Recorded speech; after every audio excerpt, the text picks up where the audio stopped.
Hey, how are you? We're live. By the way, can we offer congratulations? Two. One of our favorite rock bands, Yes, has officially made it into the Rock and Roll Hall of Fame. Too busy working my job to know that. That's crazy. That's interesting. Wow. Yes. Journey, Pearl Jam, ELO is another one that I would highly agree with. Nile Rodgers, I believe Tupac Shakur and Joan Baez made the Rock and Roll Hall of Fame. So I mean, all are deserving in one level or another. But for those of us who are progressive rock fans right now, up until this point, it's only been Genesis and Rush, and some people don't consider Rush progressive, but I do, and Pink Floyd, and that's been it. So hopefully this will bring about some other bands like King Crimson and Jethro Tull and a few other that are well deserving of entrance into the Rock and Roll Hall of Fame. Yes, I agree with that. I have a really great rumor to start the show with today, and we're going to put it as so what we're going to do is we're going to do the we'll get more into that in a little bit. Sorry, I'm in rumor chart mode. I've been in that for a couple of days. No. I just wanted. But I think it's a great. No, I and definitely we'll talk more about that soon. But I really think since this actually to one of your guys is involved in this one, it just goes texted me, and it's a great one. Okay. Man. All right, so we're gonna. So you got to stay tuned for that, guys. It involves Maple Leaf. I love the greatest thing about my job is I have really made some awesome friends who just know that the rumor chart's like a big deal for Hockey Buzz because we need it to keep our business alive, and you guys support it. We really very much appreciate that. And so when I put it out, I will get people who just want to help me, like the people who are connected. And they say, and it's just great. I really appreciate it. So this is one of those people, one of those fine people. And this one has to do with Nazim Kadri. All right, so let's let me start the show here, and we can just start it from there. We don't have to do anything else. Yep. It's the 20th of December, for crying out loud. I'm wearing my Team North America jersey, which is Connor McDavid. I wanted to buy Austin Matthews, but you couldn't buy an Austin Matthews jersey in Toronto to save your life. So at the time I was there for the World Cup. So anyway, it is my favorite jersey, though. I really love this jersey. I've been wearing it when I've been sinking into my ice rink outside. Not yet. We're not yet fully frozen, but trying so hard to get ready for Christmas time. 24/7, round the clock, attention, in the shade, constantly throwing little new layers on there, and then I'll step on it. It's awful. But anyway. So what you're saying is that your rink is about the consistency of the Carolina rink last night that they had to cancel the game because. Yes. No. But yeah. Exactly. Maybe a little bit better than that, but not much. And then also on top of it is that my rink is a lot like the polar ice caps now that we have global warming. Big giant chunks of ice floating above water. That's what my rink is right now. So the best way to do that is to step on the chunks, push so the water comes up and around over top of them, and then the water freezes on top of them. Because if the water's underneath, you got problems. So I'm out there stepping on the chunks, freezing the water. It's quite a trip. Anyway, so let's get going. Hello, Hockey World. Today is Tuesday, December 20th, 2016. I am Michael Lagello. And I am Eklund, and you're watching HockeyBuzzcast on HockeyBuzz.com. This is the podcast that comes every Monday through Friday at this time, and we are here today to talk about trade rumors and nothing.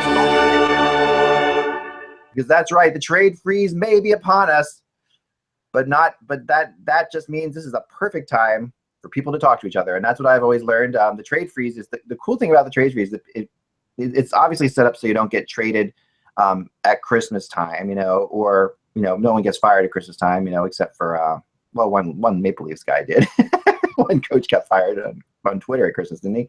No. He had a contract extension, and he did that just to piss off the Toronto media, so they had to on Christmas Day. Yeah. Ron Wilson announced it on Twitter.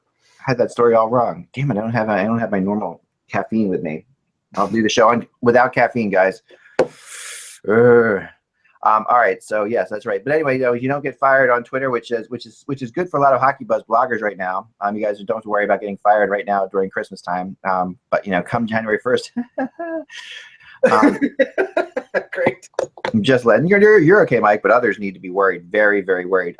Okay, so yes. So I'm putting the rumor chart up today differently than I usually do it. So how I always do the rumor chart is the same.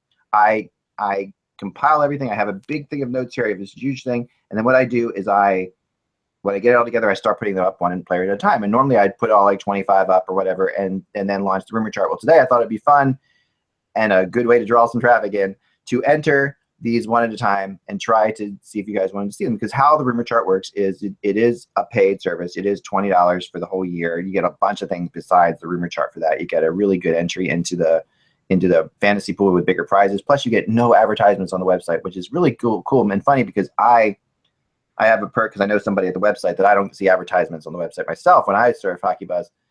But go ahead. And if you play your cards right, you get a free set of Ginseng items. Right. You never know. So for me, when I sometimes log out for accidentally onto my thing and I end up seeing advertising on the website, I'm like, man, I don't like advertising on the websites. So if you don't like advertising on websites, you should definitely just $20 or $3.99 a month will get you that, and it gets you all the rumor chart, which I update constantly. And really, but more than anything else, I want to throw this out there because some people say, well, why would you pay for rumors? And I have to talk about this every year. You're not really paying for rumors. The rumor chart is a little different. The rumor chart is more speculation. It should be called speculation chart. I sorry about doing that a couple times too, like SPEK. But really, that's what it is, because the rumors will still be in my blog every day, as they always are. But I take those rumors and some other things that I maybe can't even write about, but I can put them into my thoughts about who will go to what teams. That's why the rumor chart's kind of fun, because I can get away with some things off the record, sort of, by just saying, you know what, I can't say anybody told me he would go there, but he happens to be 20% heading there. So why is that, And there's reasons for that because I can't necessarily get into it. So the first person on the rumor chart's always free. And then the rest of them are, for our paid supporters who really just are, we really appreciate $20. Not a lot for a year, I don't think. I think Mike works hard enough that you should give him $3.99 a month, just in and of himself. And Mike does accept that, by the way. You can go to michaeljello.com and give Mike $3.99 a month. Right? Mike in Buffalo on Twitter. Send me your cash. Just send me your cash. That's your new Twitter name. Send me your cash. Send me your cash. Someone has to have that. I'm sure. All right. So far I've added a lot of players. I want to get into a little bit of what I've done so far, and I'm about to add another one. So far, I'm going to add players live on the website today. How about that? It's not because I didn't finish them in time. It's because I think it'll be fun to do it while we're live. But understand, it's not because I didn't finish this in time, which is kind of what it is. Well, let's talk about the guy that you were teasing earlier. All right, Nazem Kadri. Okay, this is a great rumor. Kadri is, as you know, has become quite the player, I think, for Toronto, and is definitely loved by Babcock. Babcock has really taken to Kadri, which is interesting because no one seemed to take to Kadri prior to Babcock, in my mind, at least from the outside looking in. He's been controversial. He's definitely not the most humble of men. But I think it's a way of putting it. But he's still a great. Who is Alexa? Who is Nazem Kadri? I can't find the answer to the question I have. There you go. Thank you for that information, Alexa. You're really informative. Thank you. Alexa, what are the Toronto Maple Leafs? Sorry, I don't know the answer to you. Okay, no one does, Alexa. It's not your fault. No one knows what the Maple Leafs are, Alexa. That is the answer to the question. You were right. All right, Nazem Kadri. How about this? Okay. A familiar face is interested in Nazem Kadri.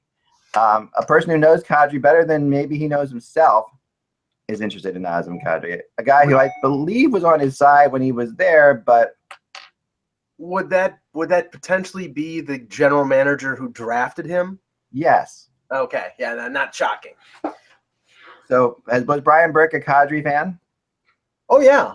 Yeah. Okay. Yes. I mean, to the point that he sort of teased Brian Murray on the draft floor back in 2008, where he goes up to Brian Murray and asks him, what he's looking at, and then he just basically tells him, I'm taking Kadri, and walks away. He's a supporter of Kadri. I think he likes that sort of abrasive, combative nature that he has as part of his game. There are other things I think that bother some fans about Kadri's play, like his propensity for diving and embellishing, which is, even though he's started to get away from that as he's matured, what he has done in the last few years of his career is affecting him now, because there's been some times where he's actually been penalized or actually been infringed upon, and they think he's diving, so they don't give the penalty to the other team. So, but he's had a really good year, although recently he had an 8-game goalless streak that was snapped last night. So yeah, I think 11 goals, which is pretty decent. All right, but here's the interesting thing about Calgary and Nazem Kadri. The first thing that I think of with Calgary and Nazem Kadri is the fact that Kadri has proven himself a very good McDavid antidote. And so if you're Calgary, not only do you have Burke, who already loves Nazem Kadri, you bring potentially McDavid's arch enemy, like the guy who I think McDavid hates to play against more than any other right now in the league, maybe with the exception of Brandon Manning, would be, which we got to get into as well, which is so ridiculous. We haven't talked about it, but you might have last week when I wasn't here. But save that for a future show. But so Kadri, you're Calgary, you're looking at this thing and you're like, okay, we can bring in a guy who McDavid hates to play against, and the Calgary Edmonton wars are legendary. Yeah. And you have Burke. So the question is, what is Brian Burke willing to give up for Nazem Kadri? Obviously, Toronto's not going to give him away for, or possibly even trade him. What are your thoughts on this? Well, let's say this. I mean, first of all, Kadri's price point is locked in. He's making $4.5 million for reasonable amount for another, I believe, 5 years. Right. So after this season. So for a team like Calgary, who they've already spent big money on Gaudreau, big money on Monahan, a player like Sam Bennett, I believe, is coming up on RFA at the end of this year, and he's probably going to be big money since he's a top 5 pick in the draft. You're talking. I'm not saying that it would be a Bennett Kadri type of deal, but the Leafs, the area that they would need to improve on if they trade a center like Kadri would be defense. Right. And it would either be a Dougie Hamilton or a TJ Brody. Now, the way Burke really went over the top in terms of defending Hamilton and the way Hamilton has played recently, and he's a right-hand shot and he's 23 years old. I don't think that they're going to give up Hamilton unless that's all an elaborate ruse. So that would lead me to believe it'd be TJ Brody, but I think there would still be a lot of interest in Hamilton with the Maple Leafs. I would think that Hamilton might be the guy, and the reason I say that is he's also going on the rumor chart as we speak, which is pretty funny. But he is and I'll get to the other rumors in a second. But Hamilton has been really just has had a tough go of it in Calgary, and honestly, there's no other way of saying it. And it's weird when a player like this gets traded twice now, or if he gets traded again, because his Boston trade was very surprising in and of itself. Right. And now if he gets traded again, but if you're getting, I think, to me, Hamilton for Kadri feels like the perfect deal for both sides. It feels like a, one of those trades you can sit there and say, okay, that makes just so much sense. Hamilton can come back east. He can come back to to a team. He's from Toronto. From Toronto. I didn't even know that. Okay, so all right, so he's an Ontario boy, which is always helpful. He comes back there, and Kadri goes out west and battles McDavid for the next 10 years. Right. It's like, to me, that's just such a perfect. And Brody is as good as Brody is. I think it's going to take Hamilton to get Kadri. I don't think Brody for Kadri happens, just because of how much it feels like they like Kadri at this point. It has possibilities, and Hamilton is locked up long term too. So you have that aspect, and Toronto might be able to take, if there's salary players that Calgary is looking to clear. The Leafs have the money advantage, the cap room, and all those advantages. So it could be a little bit of a bigger deal. It has possibilities. It does make a bit of sense. Right now, the only thing you have to be concerned about if you're Calgary is, you got Hamilton for a reason, because you added a defensive building block. They have like Oliver Shillington coming up. I don't think he's going to be as good a defenseman as either Brody or Hamilton, but he's a young defenseman. He'll fill in. But, Giordano's over 30. Weidman is a UFA. If you trade Hamilton for Kadri, all of a sudden, whatever you gave up to build up your defense to get Hamilton, you're back at the position where you need to get another defenseman. They're in the same situation then as Toronto, where they're going to be looking for a defenseman to add. So, I mean, that's where I'm a little skeptical, but I on a number of levels, it does make sense. Yeah, and to me, now they're not the only team interested in Hamilton, of course. Sure. As I'm putting Hamilton up on the chart right now, you will. So let's first of all, I'll show you what Kadri did. What I did with Kadri, and this is based on a bunch of different things, not just the rumor right now, but others as well. So right now I have Kadri at 40. No, that's again.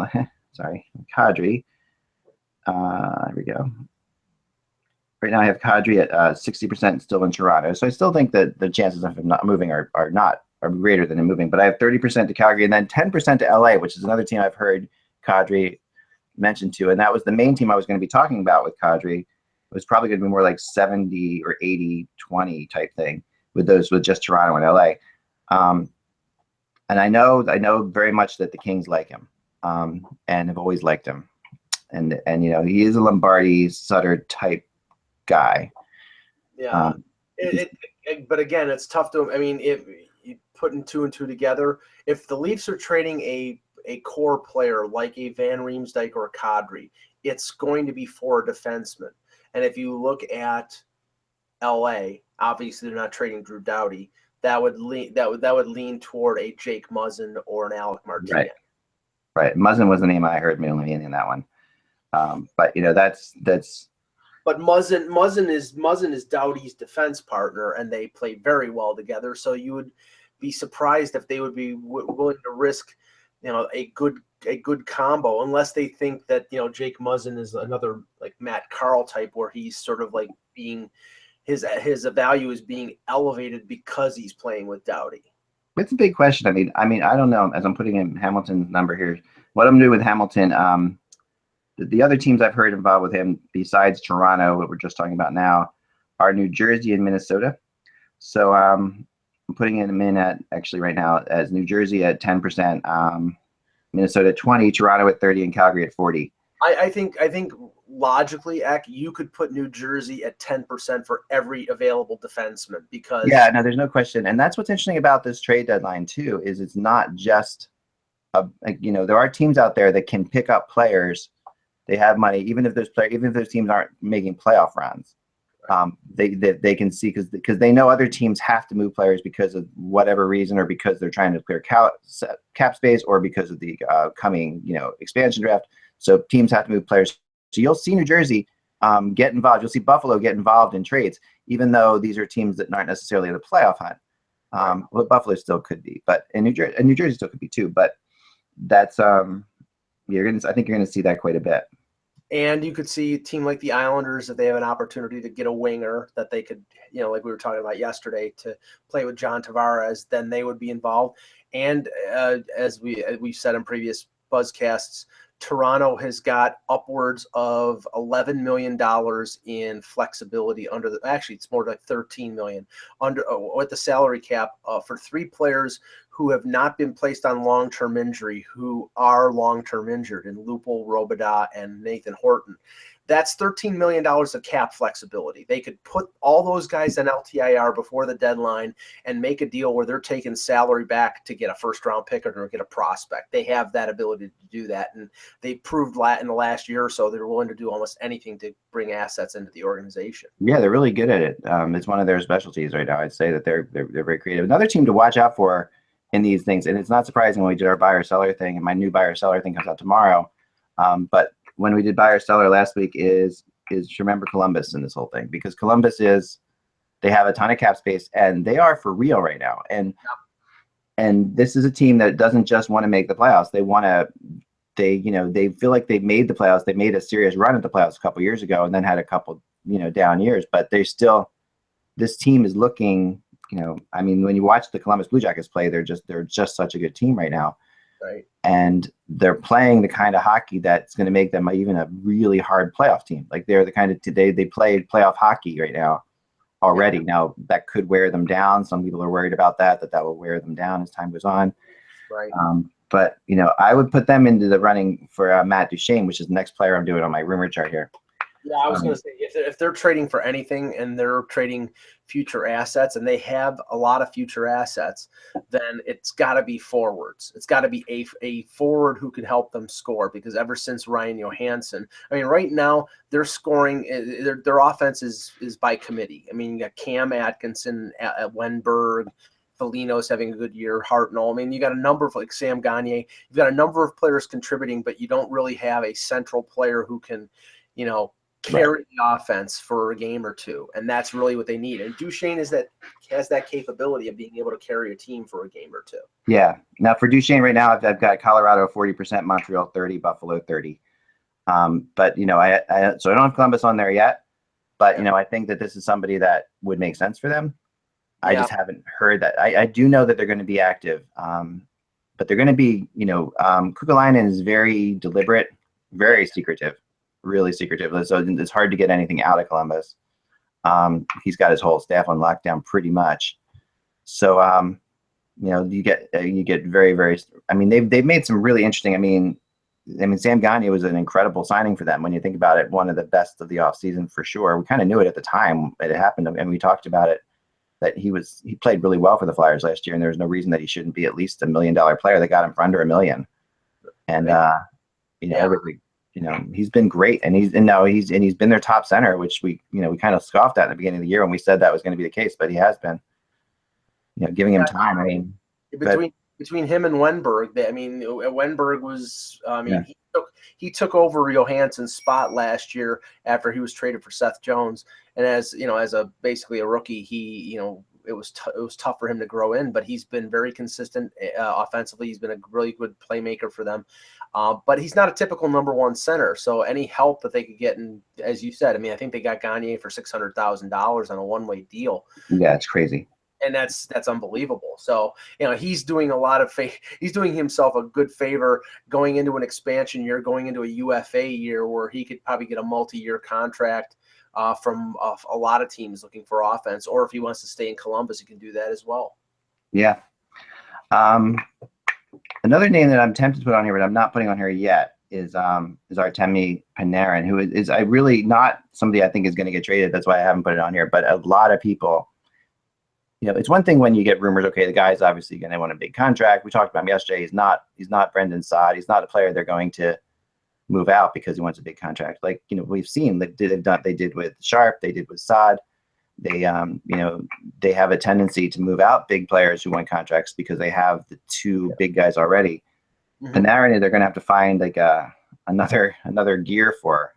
They obviously wish the cap was going up more right now, but they're going to have to find another spot for him. Yeah, this one's gonna be tough because at a certain point, and I understand where the Blackhawks are and their method, their mode and their method of operation, in the sense that you pay your core and everybody else is disposable, and right. I get that, and Panarin will be an RFA, and Panarin will probably be expecting to make, I would say, probably in the $5 to $6 million range, and can you afford that kind of money? And the thing is, though, with his bonuses after last year, winning Rookie of the Year and scoring as much as he scored, he was, I believe, over $3 million as a rookie, even though his base contract was under $1 million. So they're already paying significant money for Panarin right now. So it's only a couple $1 million more, and he and Kane together. You cannot have too much responsibility hoisted on Taves and Hossa to carry the offense, that you need to give Kane somebody to work with to have a sort of secondary offense on that team. Because I don't think, Taves has never been a big scorer. He's more of a guy who's, plays against the other team's number one center, scores the key goal, but, he's not a 80, 90 point center anymore. So I think they have to keep Panarin. And that's why I think, all the stuff that you had heard about Corey Crawford makes sense there, because he's making $6 million for the next 3 years, and maybe they can find a more inexpensive goaltender and go that way. Yeah, and I think that was kind of what they would like to do. There are some teams, either you have this, stud goalie, like, or you have a relatively, solid goalie, but they kind of follow. I think deep down, Chicago would be okay doing the old Detroit method of having a goalie that's good enough to win, but not necessarily, they have to pay $1 billion. Like Osgood was perfect for Detroit for that reason. They got him under, and Hasek, later was reasonable as well for the time they got him. Think of it this way, though. This is the year. If you're talking about going out and finding a goaltender with the pressure of teams having to dispose of one goalie, only being able to protect one going into this expansion draft, this is the year that a team could go out and shop for a goalie and get one for a song. And that could be what's on Stan Bowman's mind. I mean, right? That's one of the reasons one of the only reasons I was critical of the Maple Leafs trading for Frederik Andersen and giving up a first and a second, because I think he's worth it because he's a very good goaltender. But this was a market that was a sell. It was a seller's market or buyer's market, excuse me. Yeah. Where that you could demand a lower price for a goalie because there are going to be so many of them on the market next year. And the Leafs paid a second and a first round pick for Anderson, so I thought they a little bit overpaid. So I agree with that completely. The next guy I'm working on here is Francois Beauchemin. I've had some lots of discussions about him. More than, I mean, he's always been one of these players who comes up in trade rumors. Yeah. Because he's so solid and has so much experience. Right hand shot defenseman, veteran. Yeah. I've heard Anaheim again interested in him now. Anaheim. Depends where they are in this whole race of things, but he always seems to end up back in Anaheim. But this year, believe it or not, Montreal has been the name that I've heard more than any other with Francois Beauchemin. Yeah. And Montreal's in a weird spot because they obviously they're struggling right now. They really want to turn it around, and I don't think they're going to let it go as long as they did before. They're not struggling as much as they were last year, but I think that if they continue to play 500, I think there will be moves. I don't think they'll just let this play out. Well, I mean, before the injuries at center struck, before they lost Desharnais and they lost Galchenyuk, the main item on Marc Bergevin's shopping list was a defenseman. Beauchemin's, in his mid-30s. 38, I think. Okay, late 30s. Still effective. Still, a physical presence. He's a right-hand shot defenseman. He doesn't have a long term left in his contract. He's got another year at $4.5 million. So that's not unreasonable. And you have to also realize Montreal could be losing Andre Markov. He's a UFA at the end of the year. So if they let him go, maybe Beauchemin is a 1-year stopgap. I mean, on a number of levels, it makes sense. I don't know about Anaheim, though. The only thing that I know about them regarding their defense is that Randy Carlyle is a little concerned about all the youth they have on the blue line. But this would have to be a case where they were looking at, either they're making another move or they have an injury. There's a lot of right now, we talked about before, a lot of contingency talk going on right now. So it's a little difficult to tell. But one thing I know for sure is Anaheim is very, very good at contingency rumors. Over the years, they are one of these teams that talks out more possibilities than any other team that I've ever, probably than any other team. I would say the Blues are up there with them, but the Blues and the Ducks are two teams that love to talk about contingency plans. Like, what if this, then this? And then those rumors get out that they end up saying, okay, well, if we move a defenseman or if we have a defenseman go down, Beauchemin's the guy we like to bring in to help fill out. And Colorado, where they are right now, would probably be willing to move him because he's got another year left in the contract. And even though they may not be saying they're in a rebuild, if there are rumors out there about Duchesne and there are rumors out there about Beauchemin, then there should be corresponding rumors about them going into not a full rebuild, but maybe a retooling where it takes them a year or two, and they're going to get young. They're going to go with their younger players. And if you take that, Eck, I think the other guy that should be, and maybe he's not on your list, or maybe he is on your list for a team looking for a goaltender, would be Semyon Varlamov, because they have a young goalie in Calvin Pickard, and Varlamov is making over $5 million a year, and he's a good goaltender. And his last year. What's that? In his last year or one more year? He's got one more year left. No, he's got 2 more years left at 5. That's the problem right now. I mean, for him, because right now there are a lot of goalies on their last year right now. It's a really good. I mean, I mean, what Chad Johnson's done in Calgary has really confused things as well, right? So, but he was actually one of my tradable guys at one point when Calgary was struggling, and now he's basically taken over the job. Yeah. Now Brian Elliott's the tradable guy. Brian Elliott's a tradable guy, exactly. You have guys like Michael Neuwirth, who is a UFA. You have Bishop, you have, and there are other goalies too. Right, but the thing is that the goalies that you mentioned, I think they're candidates to be sort of that 1B or really good backup goaltender. A team like Nashville for a Pekka Rinne, who Neuwirth would make sense to give Rinne to spell him, not have to play back-to-back games, or so he could play 55 to 60 games instead of 65 to 70.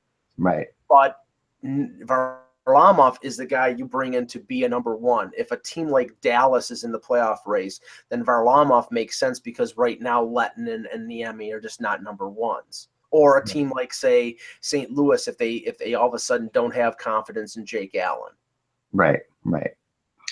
I agree with all that.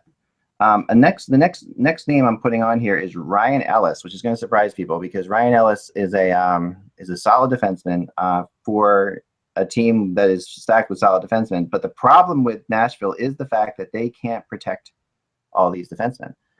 They're in a spot where they're gonna if they end up having to protect too many defense, and they're already going to probably protect the max defenseman that you can, which is what, 5, I think. If you go, they can go 8 skaters. So right. If they go 8 skaters, they'll protect. I mean, their core 4 of Subban, Yossi, Ekholm, and Ellis, they could protect all of them and be fine. And the thing is, again, they're obviously going to protect Philip Forsberg. They probably would protect Neal.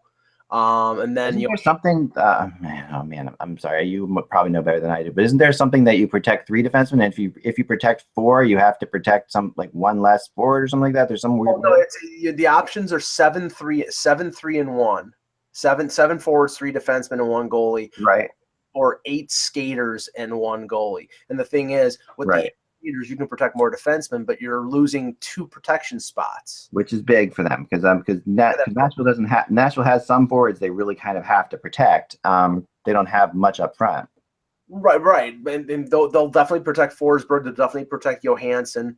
They'll probably protect James Neal with another year left in the contract. Yeah. But honestly, the rest of them, if you lose Craig Smith or if you lose, well, they have to protect Fisher too. Well, Fisher's a UFA. Oh, he's UFA. That's right. I'm sorry. But the thing is, I mean, and I had heard some talk about him, possibly re-signing there, and obviously there's family motivations to want to re-sign there. He's going to play. He's going to play there. But he could stay a UFA until after July 1st and then just sign back and do them the favor. Right. So I mean, do they want to protect Calle Yarncroc? Maybe.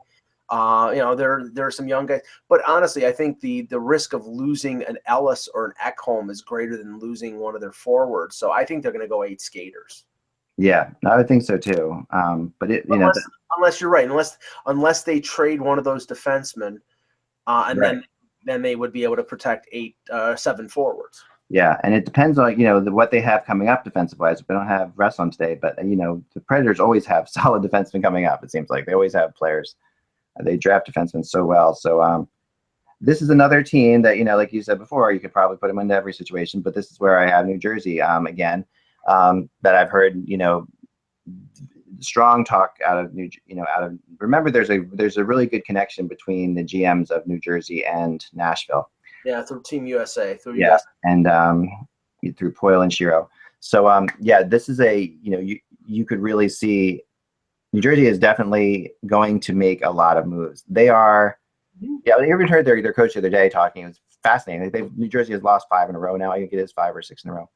And after the great start, but the New Jersey coach said basically, this is sort of more of what we expect. He was really interesting. You never hear a coach come out and say something like that. He's like, we got off to a great start, but no one thought we were going to be that kind of a team.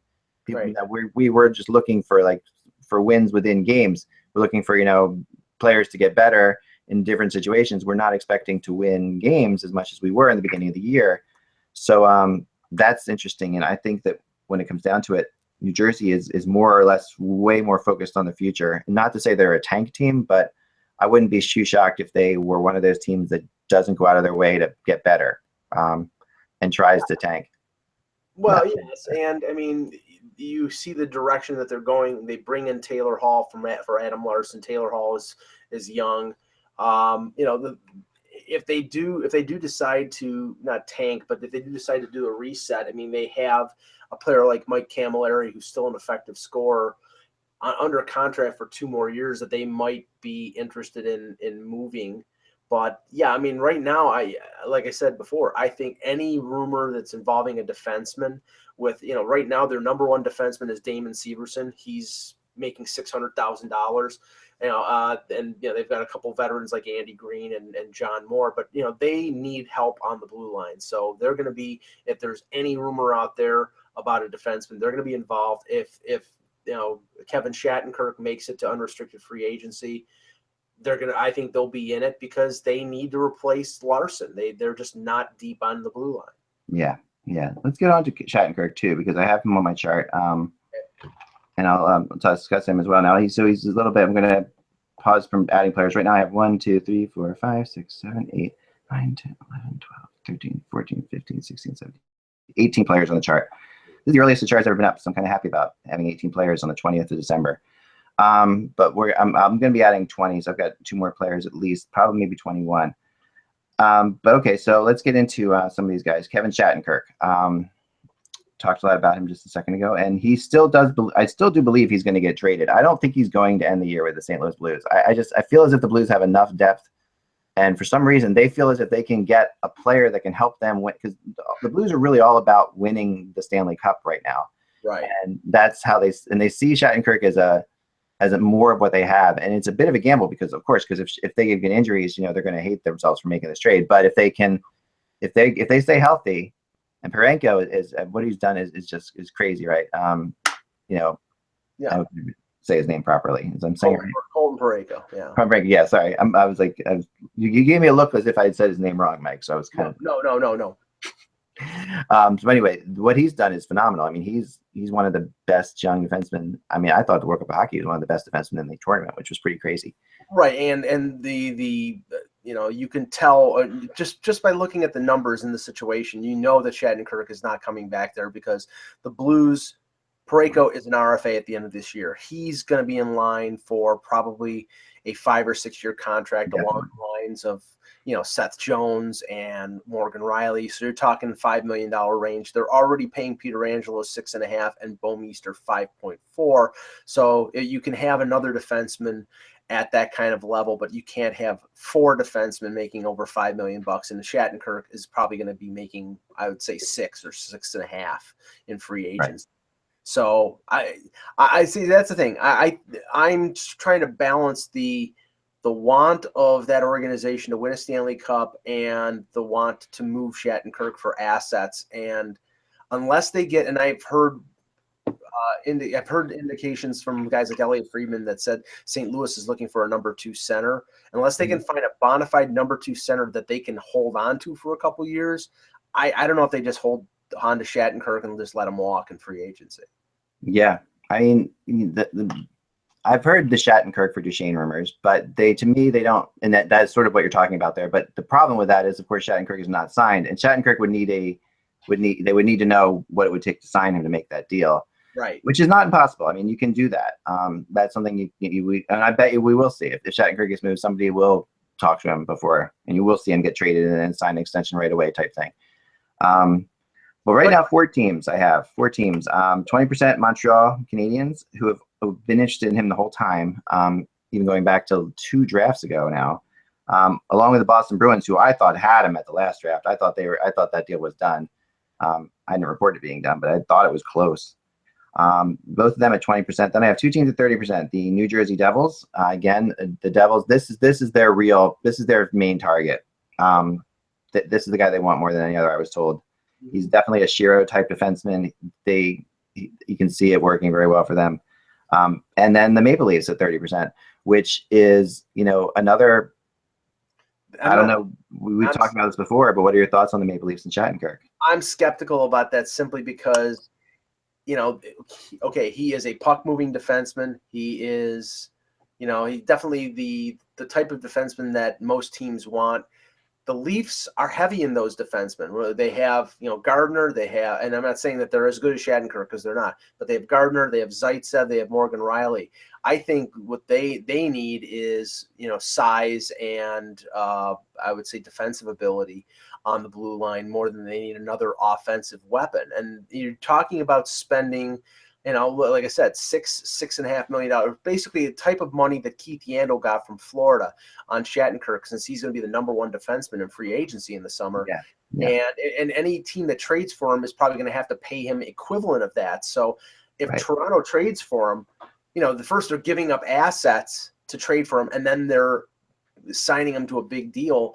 I think I think it's more likely they wait till July 1st and see if he hits the market and then goes after him. But I still think that the problem is that he's the same type of defenseman that they have right now. They need more, not defensive defensemen, but they need guys who can complement their offensive guys. I buy into New Jersey because there's been a lot of New Jersey. As you're talking, I just changed it a little bit to 30 because your argument makes some sense. I'm going to put New Jersey at the top at 30, and I'm going to put Toronto at 25. I'm going to bring it down just a little bit. Because I can hear what you're saying. I think that they shouldn't be necessarily even, but I still think that they're a greater chance than Montreal or Boston, Toronto, based on things I've heard at least. The need is there from New Jersey, and there's been a lot of rumors about Shattenkirk and the Rangers. And if you look at the Rangers, unless the Rangers lose Girardi or Stahl, unless they can clear those contracts out, I don't see how they can afford to pay Shattenkirk. I don't see it either, and I think that they don't. There doesn't sound like the Rangers are going to do what they usually do, which is move out futures for something at the deadline.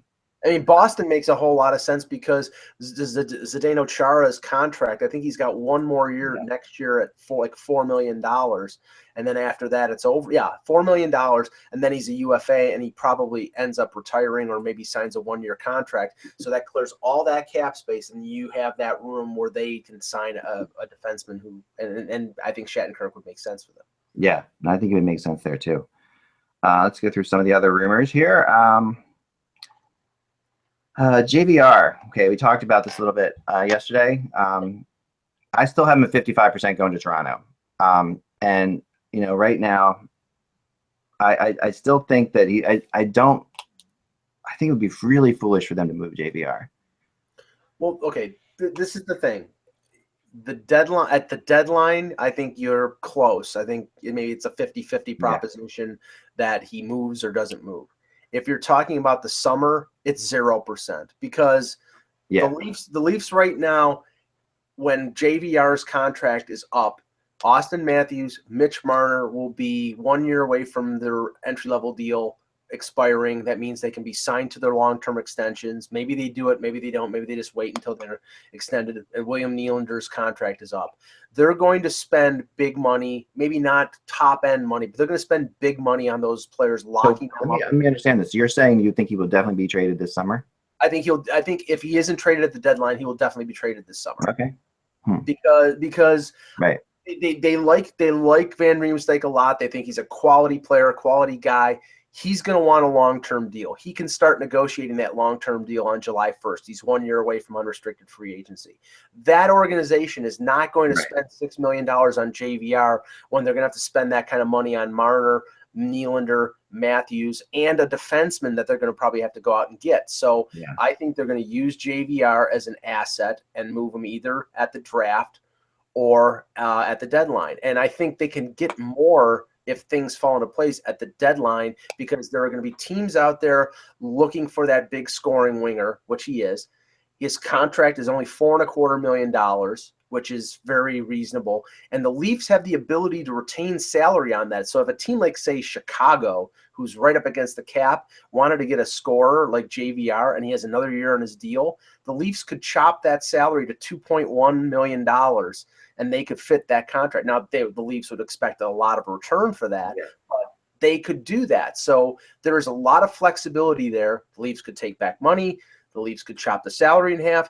Van Riemsdyk is something that Lou Lamoriello is going to put out there as the carrot, and I think they're going to see if somebody will jump at that carrot. So the first team I have that would possibly jump at 20% would be the Nashville Predators. And I heard this from a very good source. Predators were in town last night, of course, here in Philadelphia. But that there is interest in Van Riemsdyk for sure. They have a and of course the thought comes to mind, and now that I'm saying this, is Ryan Ellis for JVR a trade that could happen? I think it would take a lot more than Ryan Ellis. I would think it would take more than Ellis too. Yeah. Is that the kind of piece that they're looking for, though? Yeah, I mean, Ryan Ellis is a smaller type of offensive defenseman. Again, it's another right, kind of what they already have. Maybe a little bit. He's a little more refined than what they have. But the thing about Ryan Ellis is this, and why I only have him. I still have him at 80% staying with Nashville, even though I've heard there's rumors with Jersey. I know of the four defensemen that they have: Ellis, Ekholm, Subban, and Yossi. Obviously, Yossi and Subban are on a level themselves, but between Ekholm and Ellis, I've heard over and over and over again that Laviolette loves Ryan Ellis. That he's just his guy. Like, and Peter Laviolette does have players that he likes to go to, and that he can trust. And Ellis is the defenseman that I've heard many, many times they will never trade as long as Laviolette's there, because Laviolette is just he's enamored by him. He thinks he's all that. So yeah, I mean, he's an offensive defenseman, and we know that Laviolette likes defensemen who are puck movers and more offensive minded. And the thing you have to remember is Ellis's contract is ridiculous for the type of quality player he is. Yeah. He's only making $2.5 million, so that's going to make teams. Yeah, he's enormous, and that of course really plays into the Devils as well, trying to get him. So I have 20% with Nashville, then two teams at 10% with Van Riemsdyk, Jersey and the Rangers. Now, the Rangers, again, like we just talked about, how are they going to do this? What would they have to do to get JVR? What would they have to give up? They would probably have to give up Brady Shea. And if Russ was on the show, he would probably shake his head and say no freaking way. And that maybe he's probably right, but that's what and it would cost more than just Brady Shea. The Leafs are looking for probably a young defenseman that they can retain, plus a prospect and a draft pick. They're looking for a greater return for James Van Riemsdyk than they got for Phil Kessel, and they will get it. Yeah, and I don't know if they will. They're overplaying their hand here. I heard those comments the other day as well, that they're like, oh yeah, they're expecting Kessel to type return. This is James Van Riemsdyk is not Phil Kessel. Well, no, he's not Phil Kessel, but Kessel, the return on Kessel was underwhelming, because he was signed for 7 more years at $8 million. They had to take a salary back. They had to shave $1.2 million off of his salary, and everybody knew that they wanted to get rid of him. Here, the Leafs said, "Yeah, no, that's true. That's true. I agree. I think now that in saying that, yeah, it's funny because somehow this is my head is so like foggy from all these statistics and numbers. I'm thinking the Kessel deal that they got him in and how much he went for in that trade, not this one. So not moving to Pittsburgh Kessel trade. Sorry about that.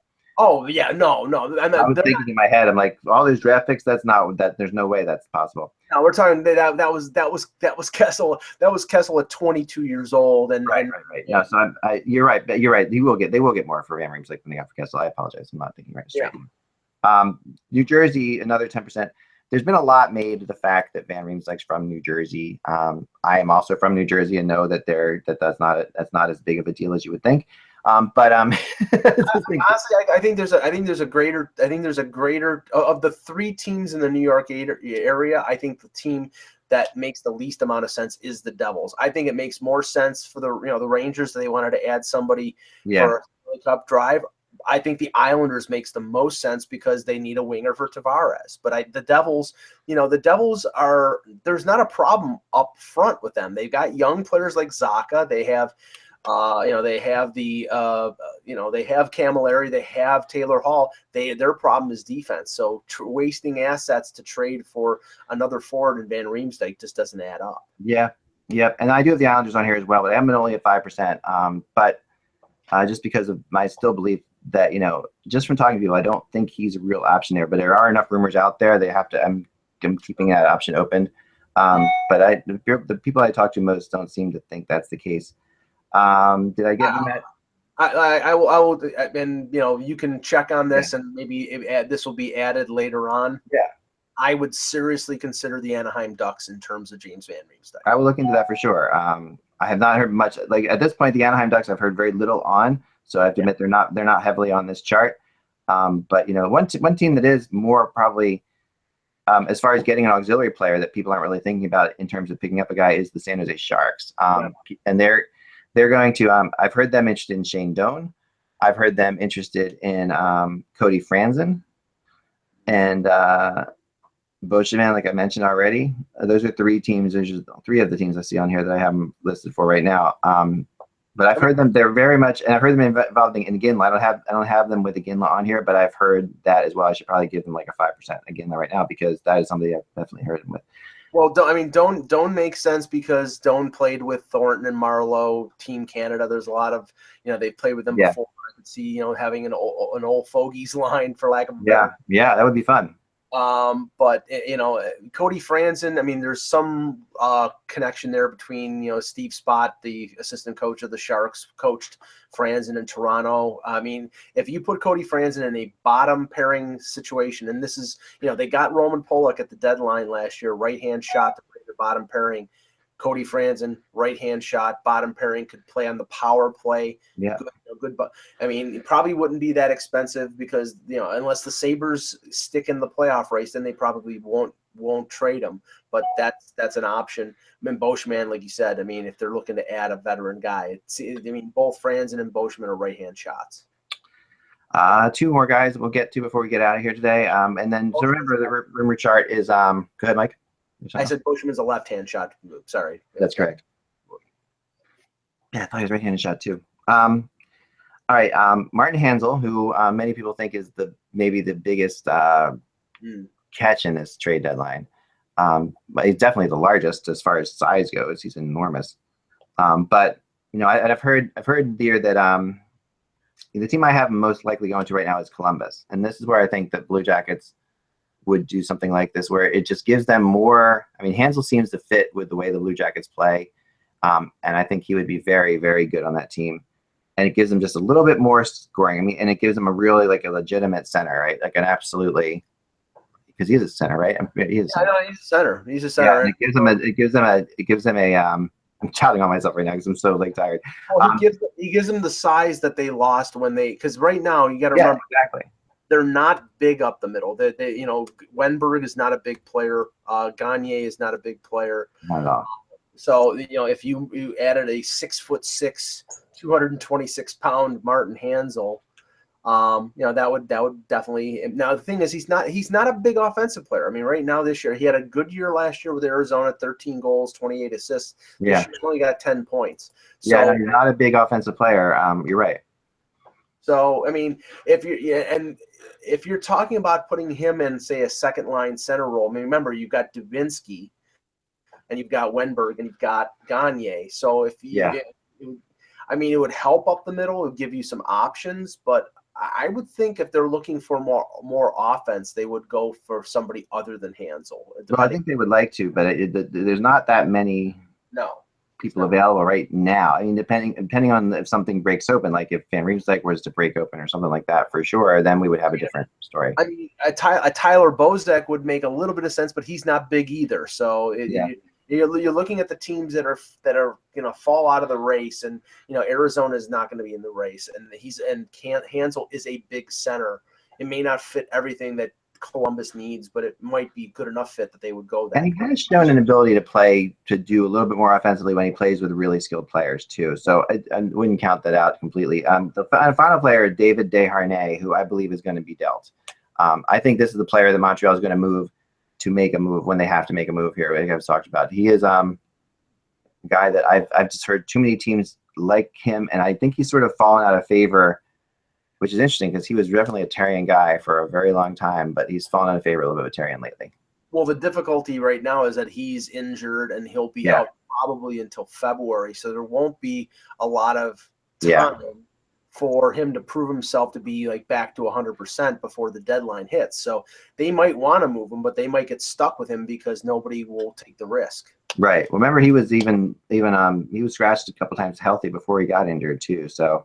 Right. But Edmonton, I've heard with him, and Minnesota, so just in Calgary as well. But I think that I would look to Calgary, Edmonton, Minnesota there. The rumor chart's available, to, like I said, to all subscribers. We're going to talk about it every day, so don't worry about, if you can't afford it, that's totally fine. If you can't afford it, we really appreciate the $20 or $3.99 a month. You can cancel anytime. Just it really helps us out a lot. It makes it so we can, pay Mike and Russ once in a while. So definitely support the rumor chart as best you can, and support us on patreon.com/hockey. Which a lot of you have, and I've been starting to set up my meetings with everybody, so I appreciate that. We'll be talking before the week's out, or and for those of you who can't do it before the week's out, a couple of you want to do it after Christmas break, which is fine too. So we'll have some fun little one-on-one discussions if you're a supporter of ours on Patreon. So if you just go to patreon.com/hockey, you can support the show and help keep hockey podcasts alive. We appreciate that very much. So that's our rumor chart update today. All rumors all the time. I know a lot of you love this stuff, and we love it too. Of course, we can't do all rumors 365 days a year because there's just not enough to talk about. But we will be doing a lot more now, and every day we'll be hitting something on the rumor chart like we usually do, and giving you a couple updates as well as just the regular news, which we didn't get into today. But we'll definitely get more into tomorrow and moving forward. So remember, without the buzz, it is just hockey. We will talk to you tomorrow.